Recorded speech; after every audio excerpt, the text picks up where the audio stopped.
ఆదికాండం 22వ అధ్యాయము 1-14 చదువుతా. ముందు ఒక చిన్న ఇంట్రొడక్షన్. ఈ అధ్యాయంలో ఉన్న సారం ఏంటి అని చూడాలంటే, దేవుడు ప్రతి విషయంలో ప్రతి ఒక్కరిని పరీక్షిస్తాడు.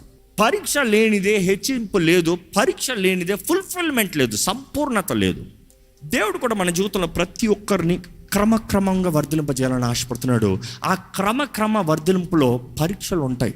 ఇక్కడ ఆదికాండం 22లో చూసినప్పుడు దేవుడు అబ్రహాంని పరీక్షిస్తున్నాడు. ఎలాగో చూద్దామండి, ఒకసారి చదువుదామా. ఆ సంగతులు జరిగిన తరువాత దేవుడు అబ్రహామును పరిశోధించెను. ఎట్లనగా, ఆయన అబ్రహామా అని పిలువగా అతడు చిత్తము ప్రభువా అనెను. అప్పుడు ఆయన, నీకు ఒక్కడైయున్న నీ కుమారుని అనగా నీవు ప్రేమించు ఇస్సాకును తీసుకొని మోరియా దేశమునకు వెళ్ళి అక్కడ నేను నీతో చెప్పబోవు పర్వతములలో ఒక దాని మీద దహన బలిగా అతనిని అర్పించుమని చెప్పాను. తెల్లవారినప్పుడు అబ్రహాము లేచి తన గాడిదకు గంత కట్టి తన పనివారిలో ఇద్దరిని తన కుమారుడు ఇస్సాకును వెంటబెట్టుకొని దహన బలి కొరకు కట్టెలు చీల్చి లేచి దేవుడు తనతో చెప్పిన చోటికి వెళ్ళాను. అబ్రహాం దేవుడు అడిగాడండి, గో గివ్ యువర్ సన్.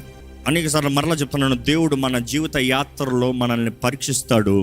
ఎందుకు పరీక్షిస్తాడు? మన హృదయం ఏంటో, మన హృదయ తలంపులు ఏంటో, మన హృదయ ఆశలు ఏంటో, మన హృదయ వాంఛలు ఏంటో. ఈరోజు దేవుని సన్నిధిలో బాధకరమైన హృదయంతో, వేదనకరమైన హృదయంతో, అన్సర్టనిటీ, ఎట్టు వెళ్ళాలో అర్థం కాని పరిస్థితుల్లో, దిక్కులేని పరిస్థితుల్లో, లేదా అదే సమయంలో నేను అంతా బాగున్నాను, నాకు అంతా బాగుంది, ఐ థింక్ ఐఎమ్ ఫైన్ అన్నవారు ఉంటే దేవుడు మీతోనే మాట్లాడుతున్నాడు. అబ్రహాము విషయంలో చూస్తే దేవుడు అంటున్నాడు, అబ్రహమా నీ కుమారుని తీసుకో. ఎవరో ఇస్సాకుని తీసుకెళ్ళి నాకు బలి. ఏం బలి? కేవలం చంపుతా మాత్రం కాదు, కాల్చేయి. ఇప్పుడు 22లోకి వస్తే మీకు అర్థమవుతుంది, దేవుడు అబ్రహాముని పరీక్షించాడంట. ఇంగ్లీష్లో అయితే చాలా చక్కగా ఉంది, some time later God tested Abraham. ఆ తెలుగులో ఎలా ఉంది ఒకసారి చదువుతానండి. ఇస్సాకును తీసుకొని మోరియా దేశమునకు వెళ్ళి అక్కడ నేను నీతో చెప్పబోవు పర్వతముల్లో ఒక దాని మీద దహన బలిగా అతన్ని అర్పించమని చెప్పాను. ఏది చెప్పాడా? అక్కడ ఒక పర్వతం అంట. మొరియా చూస్తే ఈరోజు కూడా అంత కొండల ప్రాంతము. ఆ కొండల ప్రాంతానికి అంటే దేవుడు చెప్పే చూడండి, బయలుదేరు, ఎల్లు, నీ కొడుకుని తీసుకో, నువ్వు ప్రేమించిన నీకున్న ఒకే కొడుకుని తీసుకో, ఎల్లు. అక్కడికి వెళ్ళిన తర్వాత ఒక కొండ చెప్తాను, ఆ కొండ మీద బలివి. ఏ కొండ ప్రభువా? ఈరోజు మనం అడుగుతాం, దేవా నాకు లొకేషన్ షేర్ చేయవా, కొంచెం లొకేషన్ షేర్ చేస్తే కరెక్ట్గా వెళ్తాను ప్రభా, లేకపోతే నాకు అవ్వదు ప్రభా, టైం వేస్ట్ ప్రభా, నేనేం చేయాలో, ఎట్లా చేయాలో, లేకపోతే ఎవరిని పెళ్లి చేసుకోవాలో, లేకపోతే ఎవరిని కలవాలో, లేకపోతే ఎవరితో మాట్లాడాలో, లేకపోతే ఎక్కడ ఏది అన్నీ కరెక్ట్గా నాకు మ్యాప్ ఇచ్చే. అన్ని మ్యాప్ చేస్తే చూసుకుని వెళ్ళిపోతా. ఇది మ్యాప్ ఎందుకు ఇస్తాను? నేను ప్రోగ్రామ్ చేసి పడేయచ్చు కదా, రోబోట్ అయిపోతావు కదా. దేవుడు మనల్ని సంపూర్ణ మనసుతో వెంబడించాలని ఆశపడుతున్నాడు. ఇక్కడ చూస్తానండి, దేవుడు అంటున్నాడు, నీ కుమారుడిని తీసుకుని వెళ్ళు, నేను చెప్పిన స్థలానికి వెళ్ళు. అక్కడికి వెళ్ళిన తర్వాత ఏ కొండో చెప్తాను, అన్ని కొండలు కాదు, ఏదో ఒక కొండ చెప్తాను, ఆ కొండ దగ్గరికి వెళ్ళి బలివి. ఆ బలి కూడా ఏంటి? బలి అర్పణ అన్నప్పుడు కాల్చేస్తాం, దహన బలి, బర్న్ హిమ్, కాల్చే. నెక్స్ట్ బైబిల్లో చూస్తాము, పొద్దుట లేచిన తర్వాత సర్దుకున్నాడంట, గాడిదని సర్దాడంట, సామాన్లు ప్యాక్ చేశాడంట, కట్టెలను కొట్టాడంట, అన్నీ సిద్ధపరిచాడంట, పెళ్ళోడితో చలువ ఉన్నాడంట, 2 దాసులను తీసుకుని బయలుదేరాడంట. అయినా అడుగుతాను, 100 వెయిటింగ్ తర్వాత ఒక మాటలు చెప్పాలంటే 90 years సారా 90 yearsకి ప్రెగ్నెంట్ అయింది, 90 yearsకి గర్భం, 90 yearsకి పిల్లోడు. 90 years పిల్లోడు కొరకు ఏడ్చి పిల్లోడు కండిన తర్వాత ఆ పిల్లోడు గుమ్మం దాటిపోతే తల్లులు ఊరుకుంటారా? చెప్పండి అమ్మా, ఎక్కడికి వెళ్తారా అడగరా? అందులో అబ్రహాముకి ఒక పేరు ఉందండి. ఆ పేరు చెప్తే మా బాగుంది, కానీ అందరు ఈరోజు లెక్క ప్రకారం ఒక హిస్టోరియన్ రాశాడు, అబ్రహాం అయితే సైకోలాగా ఉండేవాడు అని అందరూ చెప్పేవారంట. అక్కడ బైపోలార్ ఉందేమో అనుకునేవారంట ఈరోజు లెక్కల్లో చెప్పాలంటే. ఎందుకంటే సడన్గా నిద్ర నుండి లేస్తాడంట, దేవుడు చెప్పాడని వెళ్ళిపోతాడంట. నిద్ర నుండి లేస్తాడంట, దేవుడు వచ్చాడంట, లేకపోతే అందరి ముందు సడన్గా ఇదిగో నాకు దేవుడు కనబడ్డాడు, దేవుడితో నేను మాట్లాడాను అంటాడంట. ఈరోజు మాత్రం ఏంటి కొత్త? దేవుడు నాకు కనబడుతుంది, ఏడు చూపి ఏడు దేవుడు ఒకడు చూపి. ఒరే నీ కనబడలే, నాకు కనబడ్డాడు, నీకేంటి ప్రాబ్లం? నాకు దేవుడు అని తెలిసింది, నేను నమ్మాను, నేను వెంబడిస్తున్నాను, నీకేంటి ప్రాబ్లం? పిచ్చోడు. So what people call you fool, blessed are you. Simple. ఈరోజు మనం అంటే అందరి ముందు మనం డిగ్నిఫైడ్గా, అందరి ముందు చక్కగా, అందరి ముందు మంచి పేరు, దేవుడు ముందు మాత్రం వెర్రోడు. విశ్వాసం అండి. Can you be a fool in front of the people and be a follower of Christ? Simple. ఏం జీవితం, ఏం పద్ధతులు, ఇది ఏంటంట? క్రైస్తవం అంట, క్రీస్తు అంట, ఏంటంట, ఉపవాసం అంటారంట, ప్రార్థన అంటారంట, భక్తి అంటారంట. వాళ్ళకేం తెలుసు శక్తి? Can you stand bold? Abraham అంటేనే ఆల్రెడీ తెలుసు, ఇదిగో కళ వచ్చింది, దేవుడు అంట లెమ్మన్నాడంట, ఊరు వదిలి ఊరు ఎక్కడి నుండో ఎక్కడికో ఊరు వాడ మొత్తం తీసుకుని పోయాడు. మరలా ఇక్కడ కళ, నీ కుమారుని బలివి మొరియా ప్రాంతానికి వెళ్ళు, ఆ పట్టణానికి వెళ్ళి నేను చెప్పిన కొండపైన బలివి అన్నదప్పుడు లేచాడు, బయలుదేరాడు. వాక్యం చూస్తే ఆయన బయలుదేరినట్టే ఉంది, కానీ ఈ యూదాయిజంలో, ఈ జూడాయిజం స్క్రిప్చర్స్లో చూసినప్పుడు దాంట్లో కొంచెం వివరణ ఉంటుంది. సారా అడిగిందంట, ఎక్కడికి వెళ్తున్నారు? ఈరోజు భార్యలు అడగరా? దొమ్మందా, ఎక్కడున్నారు, ఎక్కడికి వెళ్తున్నారు? ఈరోజు పురుష భర్తలకు ఫోన్ కాల్ వస్తుంది, ఎక్కడి నుండి? ఇంటికి వెళ్ళి ఎక్కడున్నారు? సాఫ్ట్గా చెప్తున్నాం, మళ్ళీ గట్టి చెప్తూ గొడవ అవుతుంది. బట్ దెన్ ఆమె అడిగినప్పుడు ఆయన అన్నాడంట, మేము హెబ్రోన్కి వెళ్తున్నాం, వెళ్ళి అక్కడ దేవుణ్ణి ఆరాధించుకొని వస్తాం. ఇస్సాకు షెమ్ ఉన్నాడు కదా, ఆయన కుమారుడు ఉన్నాడు కదా, దేవుని మార్గంని వివరిస్తాడు, నేర్చుకుంటాడు. We will go worship and come, ఆరాధించుకొని వస్తాము. బలి ఇమ్మని దేవుడు చెప్తే, బలి ఇస్తానికి వెళ్ళే వ్యక్తి ఏమని చెప్తున్నాడు? ఆరాధిస్తున్నానని చెప్తున్నాడు. దేవుని వాక్యాలు చూస్తానండి, అబ్రహాము తన కుమారుని తీసుకుని బయలుదేరాడు. ఇద్దరు యవన దాసులను తీసుకున్నారు. ఇద్దరు యవన దాసులను తీసుకుని గాడిద మీద అన్నీ వేసుకుని, అన్నీ సిద్ధపరచుకుని, కట్టెలను తీసుకుని బయలుదేరాడంట. ఆ ప్రాంతానికి వచ్చాడు. ఏ ప్రాంతానికి వచ్చాడు? మొరియా ప్రాంతానికి. ఆ ప్రాంతానికి వచ్చిన తర్వాత ఒక్కసారి మన బైబిల్ చదువుదామండి. Can we read that? 3వ నాడు అబ్రహాము కన్నులెత్తి దూరము నుండి ఆ చోటు చూచి తన పనివారితో, మీరు గాడిదతో ఇక్కడనే ఉండుడి, నేనును ఈ చిన్నవాడును అక్కడికి వెళ్ళి దేవునికి మ్రొక్కి మరలా మీ యొద్దకు వచ్చేదామని చెప్పి. మనం చూస్తున్నాము 3వ దినమున వారు ఆ ప్రాంతానికి వచ్చిన తర్వాత కన్నులు ఎత్తి దూరం నుండి చూశారంట. దూరం నుండి చూసిన తర్వాత తన దాసులతో అంటారు, మీరు ఇక్కడే ఉండండి, నేను ఇసాకు వెళ్ళి, ఏమనుంది తెలుగులో? నేనును ఇస్సాకును అక్కడికి వెళ్ళి దేవునికి మ్రొక్కి మరలా మీ యొద్దకు మొక్కుతాము అని ఉంది, కానీ ఇంగ్లీష్లో ఆ వర్డ్ ఏమనుంది? వర్షిప్. ఆరాధించుకుని వస్తాం. అక్కడ చెప్తున్నాడు ఆరాధించుకుని వస్తాం, ఇక్కడ చెప్తున్నాడు ఆరాధించుకుని వస్తాం, మీరు ఇక్కడ ఉండండి.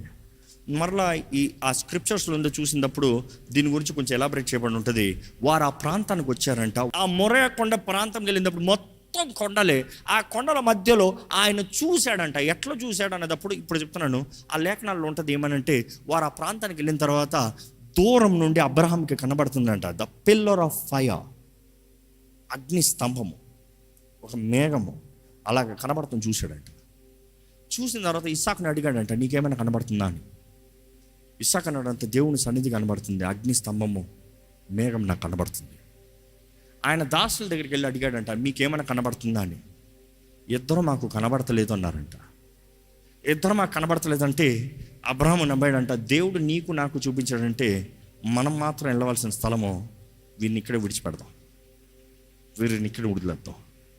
You see sometimes in your life, మన జీవితంలో కొన్నిసార్లు మనం వెళ్ళే మార్గంలో కొన్నిసార్లు కొంతమందిని కొన్ని స్థలాల్లో విడిచిపెట్టేయాలి.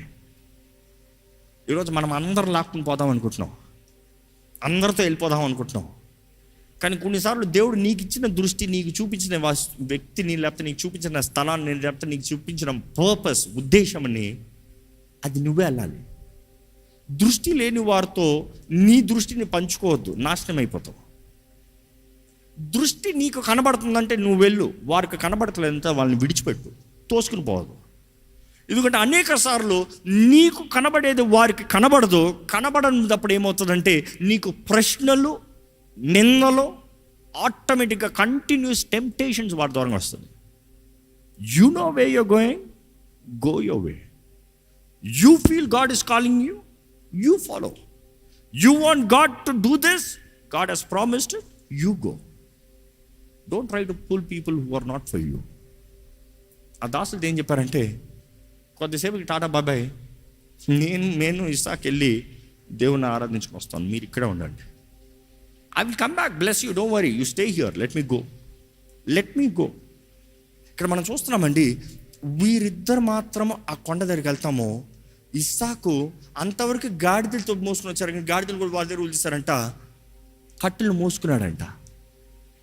కట్టెలు మోసుకుని దేవుడు చూపించిన కొండ దగ్గరికి వెళ్ళాడంట. దేవుని సన్నిధిలోకి వెళ్ళాడంట. దేవుడు నిర్ణయించిన ప్రాంతంలోకి వెళ్ళాడంట. బైబిల్లో చాలా చక్కగా ఉంటుందండి. దేవుని సన్నిధి అన్నదప్పుడు, దేవుని మహిమ అన్నదప్పుడు, దేవుని షకేనా అన్నదప్పుడు బైబిల్లో చాలా చోట్ల ఉంటుంది. ఆయన మహిమ, ఆయన షకేనా. ఇదే మనం చూస్తాము ద మౌంట్ సీనాయ్. సీనాయ్ కొండపైన ఏం చూస్తాము? దేవుడు అంటాడు మోషేతో, తీసుకుంటారా ఇశ్రాయేలు ప్రజలను, రాని. దేవుడు కనపరుస్తున్నాడంట ఆయన మహిమ. రమ్మంటే మనం చూస్తాము the same, the pillar of fire, అగ్ని, మహిమ, మేఘము, తేజస్సు, బోరధ్వని శబ్దములు, ఆర్భాటములు, మెరుపులు, ఉరుములు, మహిమను చూస్తున్నాం. మనుషులు చూసి భయపడ్డారంట. కానీ మోషేని దేవుడు అంటున్నాడు రా అంటున్నాడు. మోషే వెళ్ళాడంట. దేవుడు ఎవరినైతే పిలుచుకుంటారో వారే దేవుడి దగ్గర రాగలుగుతారండి. దేవుని వాక్యం ఉంటుంది, నేను ఆకర్షించింది ఎవరు నా ఎద్దకి రానేరు. Not possible. Because you want, you can't. There has to be the appointing, there has to be the anointing. మనం చూస్తున్నాము అబ్రహాము, ఇస్సాకు వారిద్దరు బయలుదేరారంట. ఇస్సాకు కట్టెలు మోసుకుని వెళ్తున్నారు. చాలామంది ఇస్సాకును ఊహించేటప్పుడు they think is a small boy. ఎందుకంటే బైబిల్ అక్కడ నుండి అక్కడికి వెళ్తే మేబీ 13 years old అనుకుంటాం, లేకపోతే 12 years old అనుకుంటాం. కానీ వారి లిటరేచర్లో ఉంటుంది he was 37 years old. 37 years old. Is not a kid. నా వయసు అండి. I'm a small bye. మొత్తం ఎత్తి పట్టుకున్నాడంట కట్టెలు. ముందు పట్టుకున్నాడో, వెనకాల కట్టుకుని ఎత్తి పెట్టుకున్నాడో. అంత పెద్ద వ్యక్తిని కాల్చాలంటే ఎన్ని కట్టెలు కావాలి? మోసుకుని పోవాలి. మోసుకుని పోయి బలిపీఠం సిద్ధపరచాలి. ఆ మోసుకుని పోతా ఉంటే ఇస్సాకు అడుగుతున్నాడంట, నానా కట్టెలు ఉంది, అగ్ని ఉంది, బలి ఏది? అబ్రహాం చెప్పాడా? అనుకుంటున్నాండి. సారా అడిగినప్పుడు ఎక్కడికి వెళ్తున్నాడు? ఇదిగో ఆ ఇస్సాకుని తీసుకెళ్ళి చంపి కాల్చేపోతున్నానంటే ఏమై ఉండేది? ఇక్కడ ఇస్సాకు అడుగుతున్నాడు కొండ ఎక్కేటప్పుడు, నాన్న తండ్రి కట్టెలు ఉన్నాయి, అగ్ని ఉంది, బలి ఏది? నిన్నేరా. But the historians say Isaac surrendered. Joseph అనే హిస్టోరియన్ రాస్తాడు ఈ సంభవం గురించి. ఇస్సాకు మనస్పూర్వకంగా తన ప్రాణాన్ని పెట్టాడంట. ఆ బలిపీఠం దగ్గర సమర్పించుకున్నాడంట. కళ్ళు కట్టిన తర్వాత తన మెడ ఉంచాడు, ఇటు ఎత్తాడంట కొయ్యను. He surrendered. నేను అదే ప్రారంభంలో చెప్పాను, కలువరి సిలువ, కలువరి కొండపైన యేసు ప్రభు సిలువ, వెలుగు, ద షాడో. జెనసిస్ 22. మనం అనుకుంటాము యేసు ప్రభు కలువరి సిలువపైకి ఒంటరిగా సిలువ మోసుకుని. సిలువ ఏంటి? దేంతో చేయబడింది? దేంతో చేయబడిందండి? చెక్క. ఇదిగో మోసుకుని పోతున్నాడు ఇస్సాకు కూడా. చెక్క దేనికి? బలికి. కానీ ఇస్సాకు ఒక్కడే వెళ్తున్నాడా? తండ్రి ఉన్నాడు. తెలియజేయబడుతుంది, తండ్రి చేతుల్లో అగ్ని ఉంది, కుమారుడి చేతుల్లో కట్టెలు ఉన్నాయి. ఇద్దరు వెళ్తున్నారు కలువరి సిలువ కొండపైకి. నూతన నిబంధనలు చూస్తే అదే. మనం అనుకుంటా యేసు ప్రభు మాత్రమే వెళ్ళాడు. లేదు, తండ్రి కూడా ఉన్నాడు. బలి ఇవ్వాల్సింది ఆయన. మనం అనుకుంటున్నాము రోమన్స్ యేసుప్రభుని చంపారండి. నో నో నో నో యేసుప్రభు nobody can take my life, I lay down my life. నా ప్రాణాన్ని నేను పెడుతున్నా, నేను సరెండర్, నేను ఇస్తున్నా నా ప్రాణాన్ని. ఎవడో నన్ను చంపుతాను, ఎవడాడు నన్ను చంపేవాడు? నేను పిలిస్తే పిల్లలతో చెప్పలేదా? నేను పిలిస్తే దిగుతారు లీజన్స్. ఏమనుకుంటున్నావు? ఊడ్చి పడతారు, ఒక్క దూత చాలు మొత్తం కొట్టుకుని పోతాను. కానీ ఆయన అంటున్నాడు ఐ లే డౌన్, నేను పెడుతున్నాను నా ప్రాణాన్ని. కానీ అదే సమయంలో ప్రాణం తీసింది ఎవరంటే, ఎవరు చంపలేదండి, యేసుప్రభు ప్రాణం పెట్టాడు. కానీ తండ్రి శిక్షించాడు, తండ్రి బలిచ్చాడు. మనం అది చూడం, యేసుని మాత్రం చూస్తాం, కానీ బలించిన తండ్రిని చూడం. అనుకుని చూడండి, ఒక అబ్రహాము ఎంతో ప్రేమించాడు. దేవుడు చెప్తున్నాడు, నీ ఒకగా your only son whom you love. నువ్వు ప్రేమించిన వాడు కాదు, నువ్వు అసహించుకున్న వాడు కాదు, నువ్వు ప్రేమించిన వాడు, తీసుకురా. No questions asked. 3 దినముల ప్రయాణం. 3వ దినమున ఎక్కుతున్నాడు, బెడ్ అడుగుతున్నాడు. ఆ చెక్కలు మోసుకుంటూ, కట్టలు మోసుకుంటూ అడుగుతున్నాడు, నాన్న బలి ఏదయ్యా? అగ్ని ఉంది, కట్టెలు ఉన్నాయి, బలేది? ఆనాడు ఇస్సాకు తెలియలేదు, కానీ నూతన చూస్తే యేసు ప్రభు ఎరిగి ఉన్నాడు. He knew. అక్కడ చూస్తే ఇస్సాకు తీసుకెళ్ళినప్పుడు ఆయన అడిగిన ప్రశ్నకి అబ్రహాం ఏమని ఇచ్చాడు చూస్తారండి కొద్దిగా. అందుకతడు ఏమి నా కుమారుడా నేను, ఏమి నా కుమారుడా? అప్పుడు అతడు నిప్పును కట్టెలను ఉన్నవి కానీ దహన బలికి గొర్రె పిల్ల ఏదని అడుగుగా, దహన బలికి గొర్రె పిల్ల ఏది అని అడగగా అబ్రహాము నా కుమారుడా, దేవుడే దహన బలికి గొర్రె పిల్లను చూచుకొనని చెప్పాను. ఏంటంట? దేవుడే దహన బలికి గొర్రె పిల్లని చూచుకొని. ఆయనకి ఇంకా తెలియదు, కానీ ప్రవచిస్తున్నాడు. ఇస్సాకుని చంపుతానికి తీసుకెళ్తున్నాడు, ప్లాన్ ఉంది, రెడీ, డిసైడెడ్. కానీ ఏమంటున్నాడు తెలుసా? దేవుడు చూసుకుంటాడు గొర్రె పిల్లని. ఆయనకి తెలుసా గొర్రె పిల్ల అక్కడ ఉందని? ఆయనకి తెలుసా అది పరీక్ష అని? నో, వెళ్ళాడు. But he prophesied, God will take care.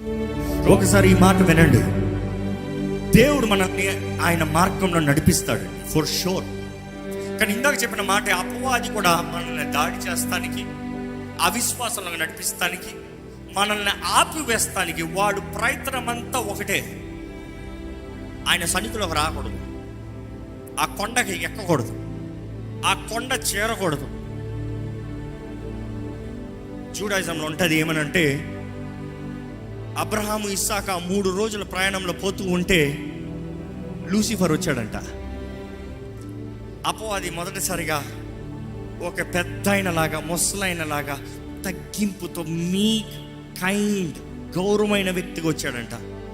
వచ్చి అబ్రహాముతో అంటున్నాడంట, అబ్రహమా నువ్వు ఎక్కడికి వెళ్తున్నావు నాకు తెలుసయ్యా, నువ్వేం చేయబోతున్నావు నాకు తెలుసయ్యా, నువ్వు చేసేది సరికాదయ్యా, దేవుడే ఇచ్చాడు, దేవుడు చంపమని అన్నాడు, దేవుడు చెప్పలే, ఇది నీ భ్రమ, ఇది నీ ఊహ, దేవుడు అడగలేదు, దేవుడు చేయమనలేదు, no no no no no no no you're doing wrong, నువ్వు తప్పు చేస్తున్నావు అంటావు. అంటే అబ్రహాము అది అపవాది అని గ్రహించి వాడిని ఎదిరించాడంట. వాడిని గద్దిస్తే అపవాది అక్కడ నుండి వెళ్ళిపోయాడంట. అపవాది అంట మరలా ముసలి, గొప్ప, దీన, జ్ఞాని కలిగిన, అనుభూతి కలిగిన వ్యక్తిగా సారా దగ్గరికి వెళ్తాడంట. సారా దగ్గరికి వెళ్ళి, అబ్రహాం ఎక్కడికి వెళ్ళాడు తెలుసా? అబ్రహాం ఇస్సాకుని ఏం చేశాడు తెలుసా?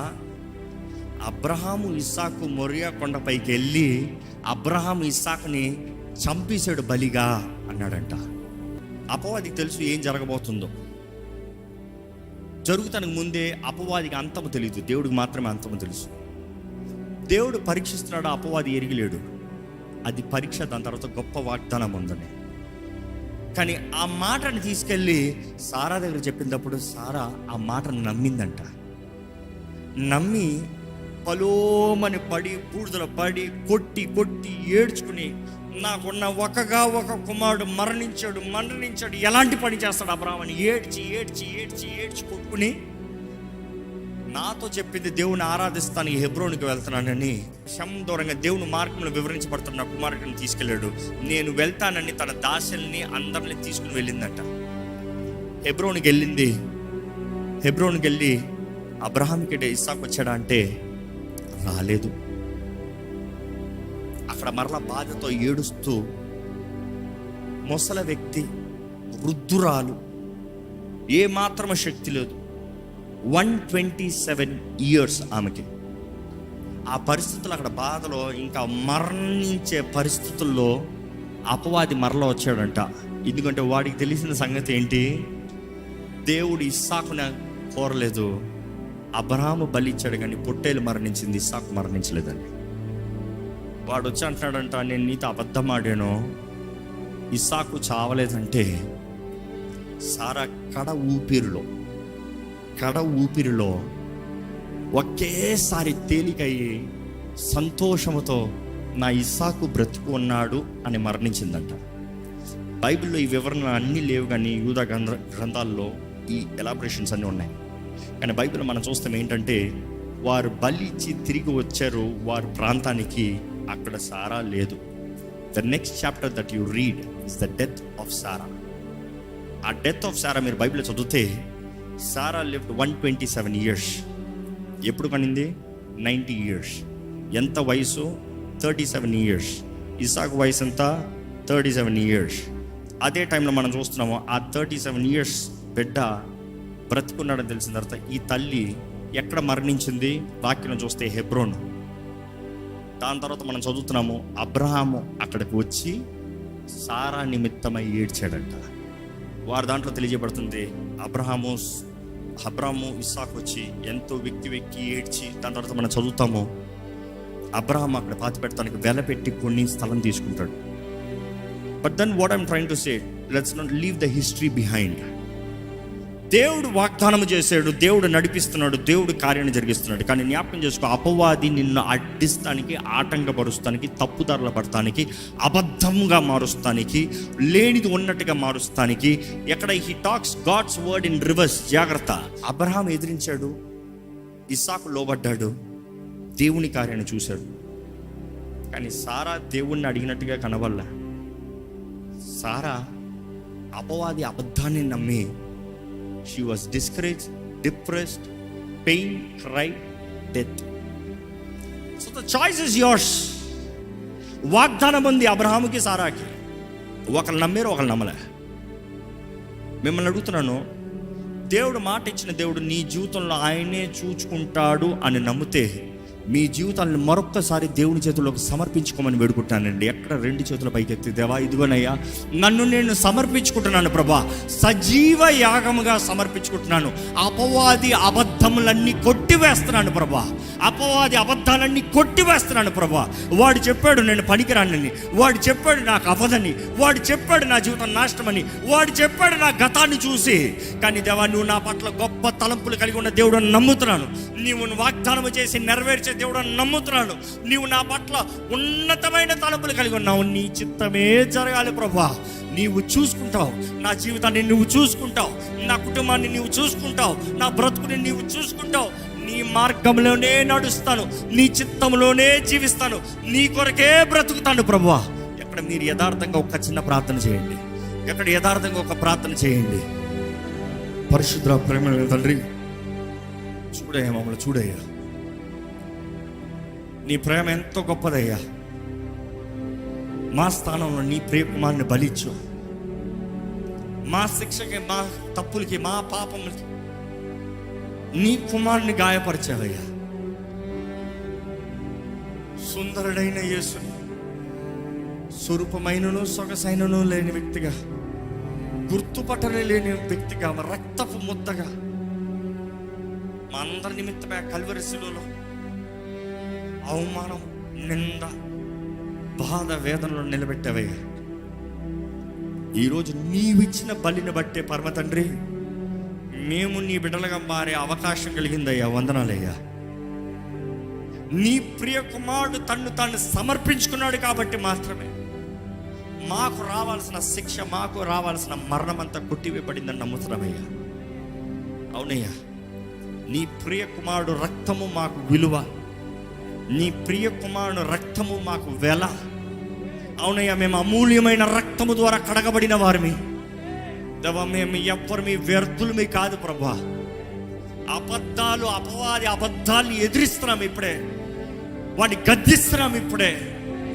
నీ వాగ్దానములు, నీ చిత్తములు మా అందరి జీవితంలో జరుగునుగాక. మేమందరం ఫలించాలయ్యా. సరెండర్. అవునయ్యా, నీ వాక్యం నేర్పించేది కూడా అదే. క్రీస్తు సంఘము భార్య సమర్పించుకుంటాం, లోబడతాం. భర్త శిరస్సు. Lord, you are our head. This is the mystery. నీ వాక్యం తెలియజేస్తుంది. మమ్మల్ని కోరేదంటే సమర్పణ జీవితం ప్రభా. ఇదిగో నేను ఇక్కడ సమర్పించుకుంటా. ప్రతి ఒక్కరిని చూడు. Help us Lord to face the challenges, walk by faith, not by sight. విశ్వాసం, విశ్వాసం, విశ్వాసం, విశ్వాసం. మేము విశ్వాసంతో నడుస్తే అబ్రహాము సంతానముగా మేము పిలవబడుతున్నామని నీ వాక్యం రోమన్స్ 4లో తెలియజేయబడుతుంది. త్రూ ఫెయిత్ అన్య జనులుగా, అన్య ప్రజలుగా ఉన్న అబ్రహాము సంతానాన్ని అన్యుల్ని పిలుచుకున్నావయ్యా. కల్దీల మధ్య నుండి, కల్దీల ప్రాంతం నుండి నీవు అబ్రహాంని పిలుచుకుని నిబంధన వ్యక్తిగా మార్చు. ఈరోజు అదే భాగ్యం మాకు ఇచ్చావయ్యా. we were Gentiles. అన్యులమైన మమ్మల్ని నువ్వు కోరుకుని క్రీస్తు యేసు రక్తము ద్వారంగా నిబంధన ప్రజలుగా మార్చే వందనములు ప్రభా. ఇక్కడున్న ప్రతి ఒక్కరిని బలపరచు. ఈ అంత్య దినముల్లో మా దృష్టిని కోల్పోకుండా, ఈ అంత్య దినములో నీ చిత్తం ఎరిగిన వారుగా, నీ చిత్తంలో నడిచేవారుగా, నీ సాక్షులుగా బ్రతికే జీవితంలో మా అందరికి అనుగ్రహించమని వేడుకుంటూ నజరేయుడైన యేసు నామములో అడిగి వేడుచున్నాము తండ్రి. ఆమేన్.